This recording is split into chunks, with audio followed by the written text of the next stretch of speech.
Sorry, you got it, yeah? Yeah, go on. Perfect. This is Lewis Hart for Boxing Social in association with Empire Fighters, or joined today with Ohara Davies. Not your night tonight against Adam Azim.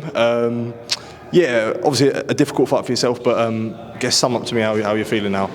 I feel normal. I tried my best. I done my best. I was fit. I done everything I can, and I came up short. Listen, it was exciting. I hope it was exciting. Yeah, 100%. Of course, it was exciting. It always is when you fight. As long as it was exciting and it was entertaining, I'm happy. You know, I'm happy. This ain't the first time I've lost. And listen, I tried, man. I tried, but he was very sharp, very strong. And he's got a good coach in his corner, Shane, you know, they knew what they was doing. I caught him a few times. I thought I was going to wear him down. Because he was sharp. You know, when you're too sharp and fast like that in the first few rounds, a lot of the times you start to wear down as the round goes on, but he kept on going. I was going to say that, was there some surprise of yourself? Because I think it's fair to say, obviously, in the early rounds, I think there was a few good shots you were catching with, obviously measuring your distance well. But it seemed, obviously, as the fight went on, he sort of got sharper and sharper. Did that catch you by surprise, would you say? Not by surprise. I knew that he was fit and he was sharp. The question was, how long could you keep the fitness and the sharpness up for? He ain't fought anyone yet in his boxing career. So the first one was me. So I thought, listen, we're going to see what he's got and if he can carry the same sharpness and the power as the rounds go on. So I wasn't surprised, but I wanted to check. And if there was any signs of him starting to slow down, I would have taken advantage of it, but he didn't. You've obviously faced punchers and some elite operators in your career. Where do you think Adam ranks between them all? He's not the hardest puncher because Ismail Barroso, obviously he was the hardest puncher. Catterall could also hit hard, even though I didn't really get hit. Every time he threw, I could feel the wind go past me. But Azim's definitely the sharpest and the fastest and the most dangerous, calculated, smart. And listen, he's got his head in the game. There's a lot of, and he's only like that because he's so focused. When I saw his phone, because you know he showed us his phone, the guy's walking around with some fucking brick phone that was made in 1985. Obviously, because in camp he gets his phone taken off him and he gets a shitty phone. So you know this guy lives, eats, and sleeps this game. He's got his dad in his corner to make sure this guy's a fighting machine.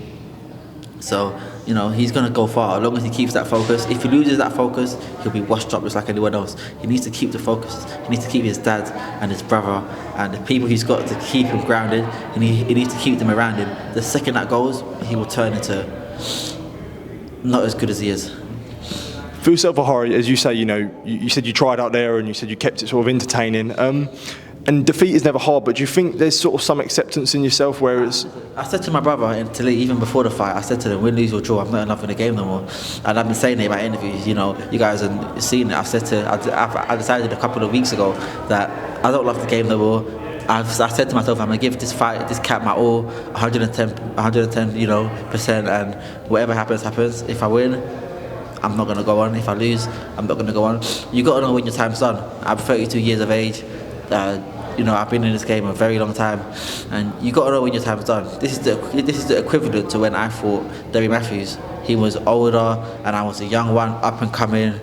And when I beat him, that was his last fight. You have to know when your time's done. You got all your faculties intact. You ain't lost too many brain cells.